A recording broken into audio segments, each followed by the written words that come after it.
Well, Mr. Peter Obi of the Labour Party has revealed that no force can make him leave his home country, Nigeria, despite pressure from opposition parties. Punch Nigeria reported that the former governor of Anambra State alleged that some politicians and prominent names in Nigeria inflicting suffering on the poor masses are on a mission to prevent him from achieving his mission of creating a new Nigeria.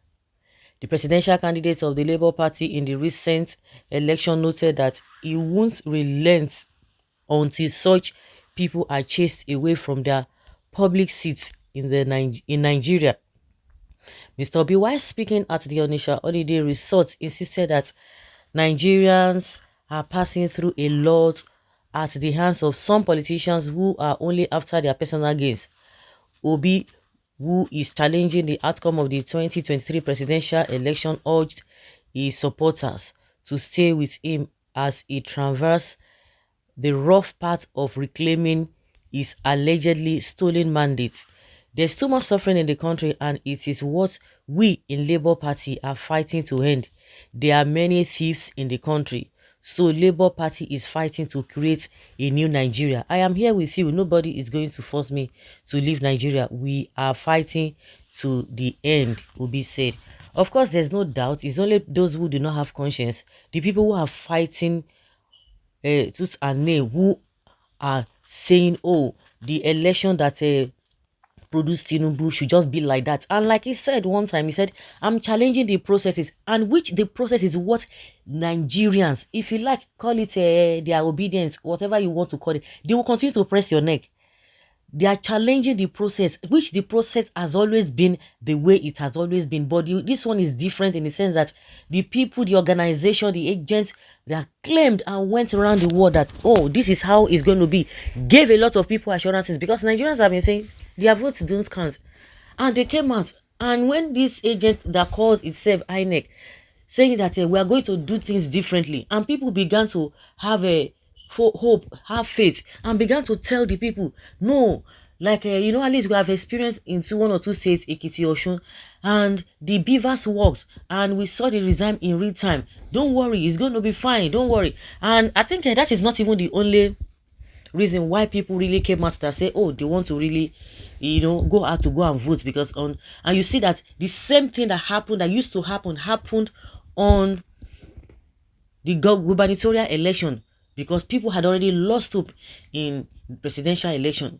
So when people came out in that presidential election, they went out to go and because they have somebody who, at least to a very large extent, is much better than some of the people that we have been seeing, that we have their records all over the world, that they don't have any integrity. People that say, okay, if not only because of the beaver, but let us even try somebody who would think that I think it's more of lesser evil. And people came out, and the same establishment coming out to tell us that oh, what they said was not, they didn't mean what they said, and you want to downplay it. And that is what this man is talking about. He wants to let us check the processes. Honestly, believe you me, I never believed, and I've been saying it, I never believed that Peter Obi, because I know he's more qualified than any of them, but because of the way they used to do things, the way this country used to do things, and when I see likes of a Fayose telling us that oh, what is the big deal? When they talk about ballot snatching, they talk about voter suppression. What is the big deal? It has always been happening. And why is it that they are just concentrating on Lagos? That is to tell you that many of him like that are all over the place, because we are just seeing him coming out to say it. Many of them believe, and they are in that same category, that it does not matter what are they talking about. What is the difference? The difference is that the establishment that calls itself INEC said they are going to do things differently, and they are coming out to the world to lie. And that is the reason why it has never happened. You see, the same people who claimed they won, they are going from places to places, and they even celebrated the Turkish president, congratulating them after how many months? After almost 6 weeks, a month plus, they are just telling something that's supposed to happen almost immediately, and they are going to the US to go and meet foreign media, foreign press. Is that not shameful? If really you won, you sit down, berekete. As time goes on, if your candidate is being sworn in and they really mean well, and again, there's another problem again, that people are not comfortable with this government. with this president elect, because he use his own mouth make una the reason. He use his own mouth take talk say he go continue from the suffering where this one wey call himself Buhari put us. He say he go continue from there. Is that the kind of person that you want to say, oh, maybe they are going to do things differently? So if nothing is going to happen, they will tell you that they've told you. And those who voted for them, you are aware. He told you that things are going to be the same the way they used to be. So why would you be complaining again? And that is why a lot of people say, no, no, no, no, no, no. This man is not to be trusted. And why would you do something in a shady manner and you expect the country to continue to move forward? And this propaganda they are projecting is that obedience are the people who really want things to change for the better. Not the propaganda is that they are young people, they are NSAS people, they are Igbos, this and this and this and that. It is a lie. And that is why they gave it hot to show Yinka. People always believe that you always stand on the side of the truth. Of course, we are beginning to understand that the so-called president-elect, that somebody said he is even a benefactor of the president-elect. So it's just unfortunate. And the same person, Wale Soyinka, who has been saying there is no foe, there is no friend. You say things the way it is, no matter whose us is God. But unfortunately, it's beginning to derail. And that's why they gave him woto. He chop woto, chop breakfast.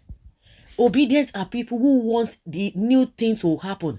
Somebody was asking, if really that you are trying to tell us that they are Igbo people, why is it that the same Okorocha and the same Ojuzokalo is not having that kind of support that this man usually have?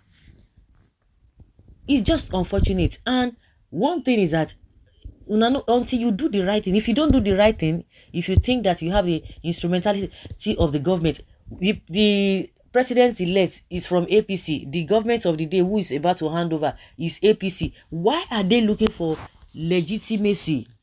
Why are they looking for, to be accepted? They have to be traveling. Is that not shameful? Nigerians are the obedient who will continue to press your neck, and those who have sense, those who are not selfish, they are seeing it from that line, from that perspective. That forget all this nonsense you are talking about, trying to make it an ethnic stuff. It's just unfortunate. And as they are doing that, we are beginning to see the lives of those who are trying to project that rubbish. They are being disgraced, because when you look at them, you just shake your head. Can you imagine?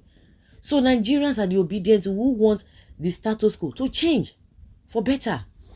So Obi is not going anywhere. He's not going anywhere. Obi does not really have the power.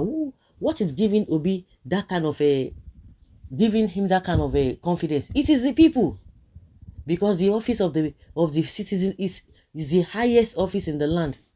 But politicians are aware. They are aware of it, and that is why they always, every time they want to suppress the voice of the people. So guys, let's say your opinion and have your take on this.